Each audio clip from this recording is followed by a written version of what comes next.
Ndiyo, nakupenda na siko tayari kupoteza. Majirani wanatoka nje na kushangaa, nani anapiga fujo usiku wote huo? Afu mchizi anayeambiwa anatoka na kuangalia kisha anachenga. Hebu ngoja kwanza, kwani ilikuwaje mpaka tunafikia huku? Nichukue nafasi hii kukukumbusha kwamba usisahau kusubscribe, like, share, acha maoni yako ili tuweze kujua nini tuongeze, nini tupunguze.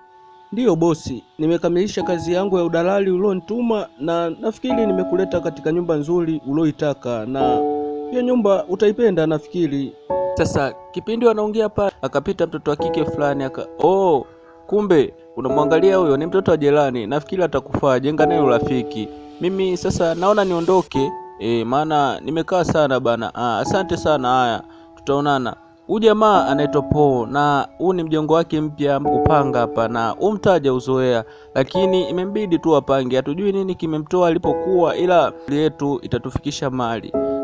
Sasa imefika asubuhi pale, Po ameamka, lakini alikuwa anazunguka pale na akamwona ule binti aliyokutana naye jana, akamsalimia. Sasa hizi kimya.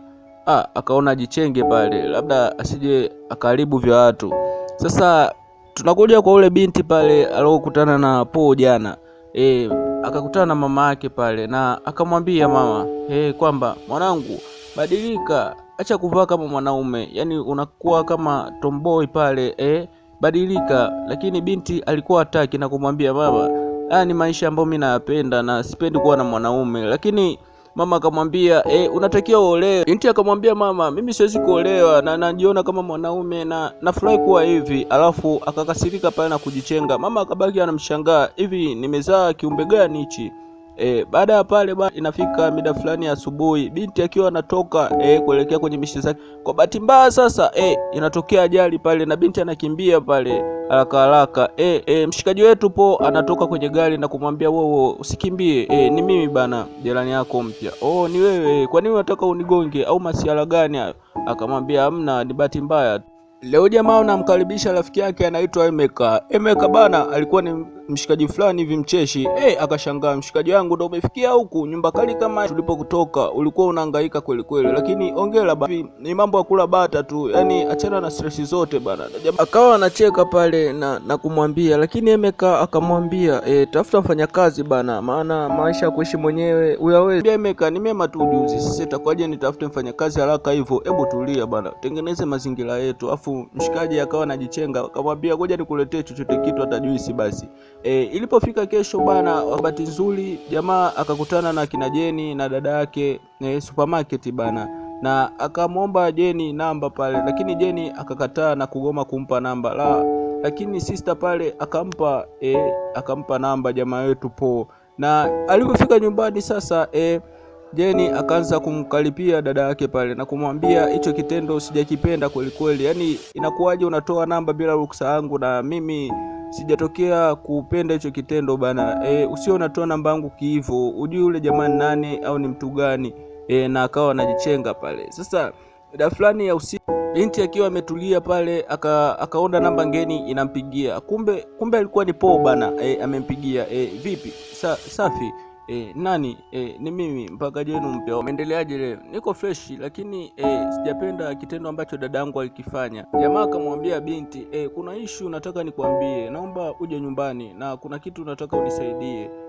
Akamwambia siwezi kuja, lakini akamlazimisha pale, lakini akamwambia nitakupikia. Akamuuliza unajua kupika? Ndiyo, najua.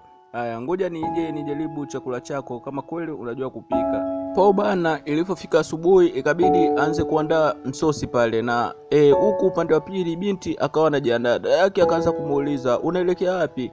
Naelekea kwa jirani. Jirani amefanyaje tena? Kanita, naenda kula msosi wa asubuhi, chakula cha asubuhi na maanisha. Ndio, unaenda kula chakula? Kwa nini hapa usile? Na kuna nini huko mpaka anakuita mwenyewe? Hebu twende wote. Hapana, naenda mwenyewe tu na nitakuwa sawa. Okay, nenda. Binti akafika kwa jirani pale. Karibu. Asante. Umependeza. Fresh tu. Alafu ikafika mida fulani pale, mida ya kula. Jamaa akawa anamsikilizia pale binti anze kula. Akamwangalia akala. Binti akamwambia ni kitamu, kizuri. Asante. Jamaa akacheka na kufurahi kwamba leo amepika chakula kizuri pale. Jamaa akaanza kumwambia nimezoea kupika mwenyewe na sio mara yangu ya kwanza napika, lakini nafikiri natafuta mtu ambaye atakuwa ananipikia. Unatafuta mtu? Ndio. Utampata, usijali, na jitahidi sana uendelee kupika, maana kuna vitu haviko sawa. Baada ya pale bana, mida chakula ikaisha na demu akajichenga pale. Kumbe Tomboi akajichenga pale, na jamaa alibaki anafurahi kweli kweli. Sasa ikafika huko nyumbani kwa kina Jeni bana, wakawa wanaangalia movie pale, lakini wakaanza kumuuliza binti, ulikuwa wapi? Maana umechelewa sana. Dada akadakia pale na kumwambia alikuwa kwa mwanaume bana, kwa mwanaume jirani mpya. Pale mama akamwambia aya, nenda ukabadilishe nguo huko. Sasa dada akaanza kumwambia amepata rafiki mpya wa kiume na anaishi hapo pembeni tu, jirani yetu. Mama akaanza kusikiliza pale na kumwambia labda huyo atambadilisha binti yangu na kumfanya awe msichana. Sasa ndiyo mama. Sasa tunarudi upande wa pili. Rafiki yake Emeka amekuja kumtembelea bwana Po bana. Sasa Emeka amekuja kumwambia bwana, kuna mbinu nataka nikupe ambayo itamfanya huyu akupende bana. Sasa ni mbinu gani hiyo Emeka? Subiri ngoja nikuonyeshe. Aiza tumtafutie vitu fulani hivi vitamfanya akupende kama maua au tumtafutie, wanawake wanapenda chakula bana na zawadi. Unaona itakuwa fresh sana.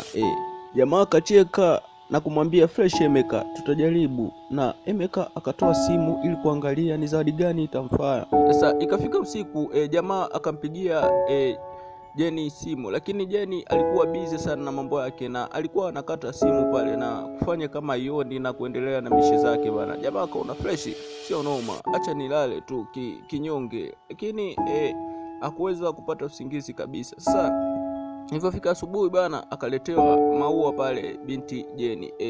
Alipoletewa maua bana, akaja kuuliza ni ya nani? Peleka huko ndani, itakuwa ameletewa dada yangu huko. Lakini akasikia jina limetajwa Jeni. Jeni hapa. Nani kakupa? Amenipa nikuletee. Leta ya maua huko.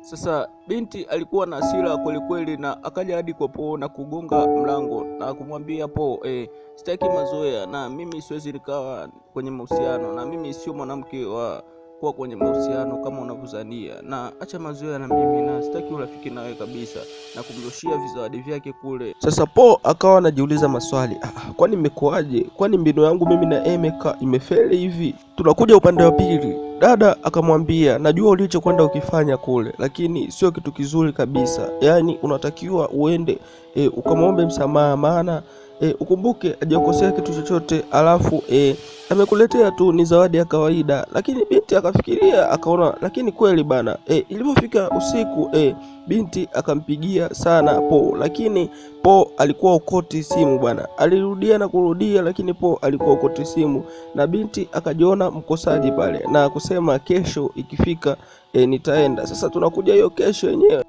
Asubuhi na mapema binti kajitutumua na kaja na zawadi pale ili kuomba msamaha.